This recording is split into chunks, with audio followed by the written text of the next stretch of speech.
Hello दोस्तों, आपका इस वीडियो में स्वागत है। इस वीडियो में हम ज्यामिति के कुछ सूत्रों को देखेंगे, जिसमें पहले नंबर पर वर्ग स्क्वायर।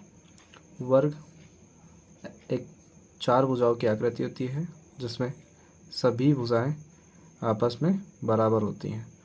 वर्ग का परिमाप होता है 4 इंटू भुजा इक्वल टू 4a। वर्ग का क्षेत्रफल होता है भुजा गुणे भुजा स्क्वायर। वर्ग का विकर्ण भुजा √2 या इसको a√2 भी बोल सकते हैं। क्षेत्रफल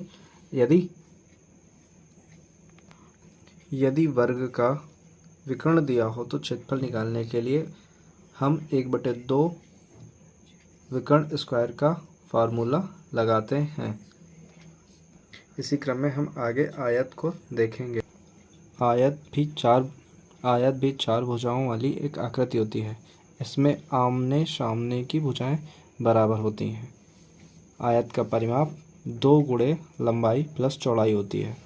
ये ए से बी जो लिया हुआ है ये लंबाई हो गई, बी से सी चौड़ाई, इसको बी से डिनोट करते हैं और लंबाई को एल से, इसलिए परिमाप का फार्मूला हो जाएगा 2 कोष्टक में एल प्लस बी। क्षेत्रफल हो जाएगा लंबाई गुणे चौड़ाई एल इंटू बी। आयत का विकर्ण को डी से डिनोट करते हैं, जो ए और सी ये आयत का विकर्ण है। आयत का विकर्ण निकालने के लिए हम √L square plus B square, √ लंबाई स्क्वायर प्लस चौड़ाई स्क्वायर। इसी क्रम में हम त्रिभुज को देखेंगे। ट्राइंगल 3 सरल रेखाओं से घिरी आकृति को हम त्रिभुज कहते हैं। 3 सरल रेखाओं से घिरी आकृति को त्रिभुज कहते हैं। जैसे यह जो 3 भुजाओं से आकृति बनी हुई है, यह एक समकोण त्रिभुज है। समकोण त्रिभुज का शर्त ये होती है कि समकोण त्रिभुज का एक कोण 90 डिग्री का होता है। इसमें बी सी ये जो होता है बेस हो जाता है, और ये ए से बी लंब हो जाता है, और ए से सी इसकी ऊंचाई या कर्ण माना जाता है। क्षेत्रफल के लिए इसका फार्मूला होता है 1/2 गुणे आधार गुणे ऊंचाई, या इसको 1/2 इंटू बी इंटू पी से डिनोट करते हैं। परिमाप हो जाता है लंबाई लंब प्लस आधार प्लस कर्ण L plus B plus H. Number 2 समबाहु त्रिभुज। समबाहु त्रिभुज में तीनों भुजाएं बराबर होती हैं, इसलिए ए बी और ए सी बी सी तीनों भुजाएं आपस में बराबर होंगी। इसलिए समबाहु त्रिभुज का परिमाप a plus A plus A equal to 3a हो जाता है। समबाहु त्रिभुज का क्षेत्रफल √3/4 a स्क्वायर बराबर हो जाता है √3/4 भुजा का स्क्वायर। ऊंचाई या माध्यिका निकालने के लिए a से h यह ऊंचाई निकालने के लिए √3/2 a होता है। नंबर 3 समद्विबाहु त्रिभुज। इसमें ए बी और बी सी दोनों बराबर भुजाएं हैं। बी और सी एक या अलग माप की भुजा होती है, इसलिए ए बी और बी सी बराबर होती हैं, जिसको हम बी से ही डिनोट करते हैं। और बी सी जो ए है, समद्विबाहु त्रिभुज के परिमाप का formula a plus B equal to हो जाता है a प्लस 2b। इसी प्रकार समद्विबाहु त्रिभुज का क्षेत्रफल हो जाएगा s माइनस बी √s कोष्टक में s माइनस a, जहाँ पे s हमारा होता है a plus B plus c by 2, अर्थात तीनों भुजाओं का योग बटे 2। अगले नंबर पे हम विषमबाहु त्रिभुज देखेंगे। विषमबाहु त्रिभुज का क्षेत्रफल होता है √s minus a s minus b s minus c। यह एक त्रिभुज है जो विषमबाहु है। इसकी तीनों भुजाओं अलग अलग हैं। जो ए बी बराबर हम सी मान लेते हैं, बी सी बराबर ए और ए सी बराबर बी, जहाँ इसकी माध्यिका h है। तो जहाँ s बराबर हम ले लेते हैं, तीनों भुजाओं का योग बटे 2 होता है। इसी प्रकार विषमबाहु त्रिभुज का परिमाप हो जाएगा तीनों भुजाओं का योग a प्लस बी प्लस सी। अगले क्रम में हम वृत्त यानी सर्किल को देखेंगे। यह जो फिगर बना हुआ है यह वृत्त है और ये ओ केंद्र से परिधि तक खींची गई रेखा त्रिज्या होती है, जिसको हम आर से डिनोट करते हैं।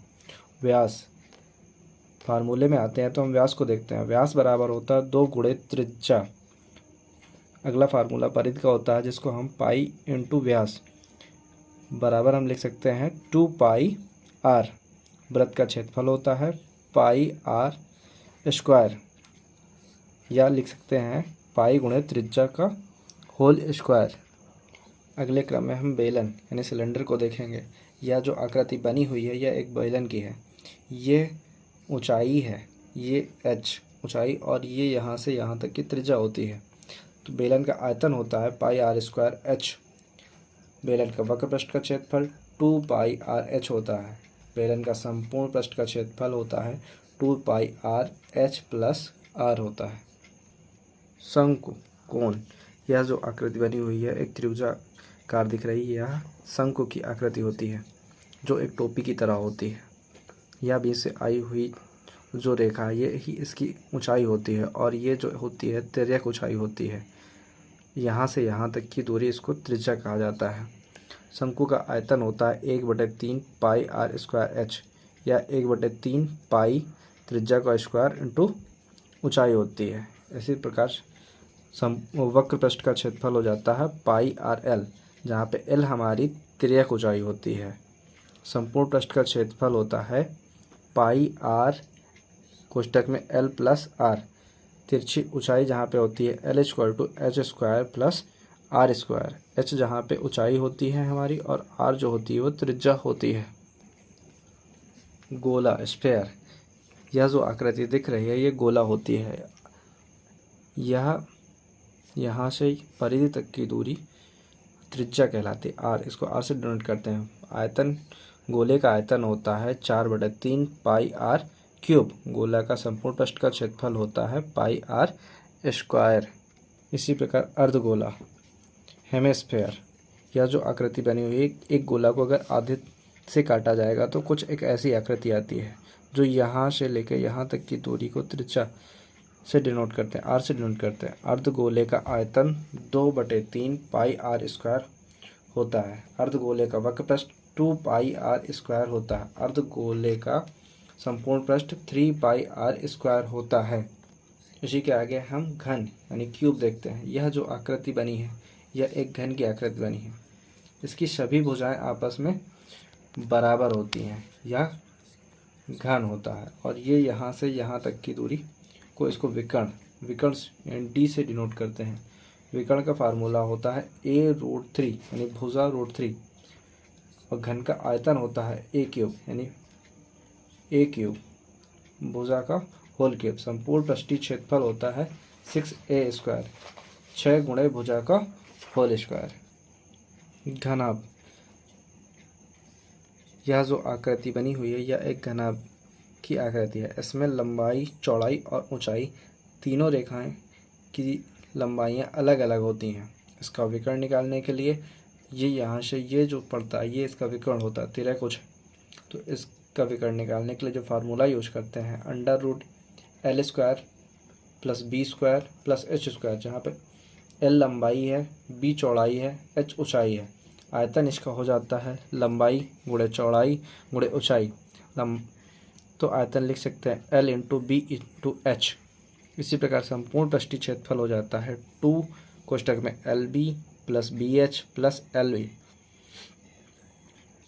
बराबर हो जाता है 2 कोष्टक में लंबाई गुणे चौड़ाई प्लस चौड़ाई गुणे ऊंचाई प्लस ऊंचाई गुणे लंबाई। इसी क्रम में हम चतुर्भुज को देखेंगे। यह जो एक आकृति बनी हुई है यह चतुर्भुज की आकृति है। चतुर्भुज का क्षेत्रफल बराबर होता है 1/2 गुणे विकर्णों का गुणनफल, जहाँ पे AC एक विकर्ण है BN 1 और DM 1, दोनों को आपस में जोड़ने पर एक विकर्ण बन रहा है। तो इसलिए क्षेत्रफल का फार्मूला होता है 1/2 गुणे विकर्ण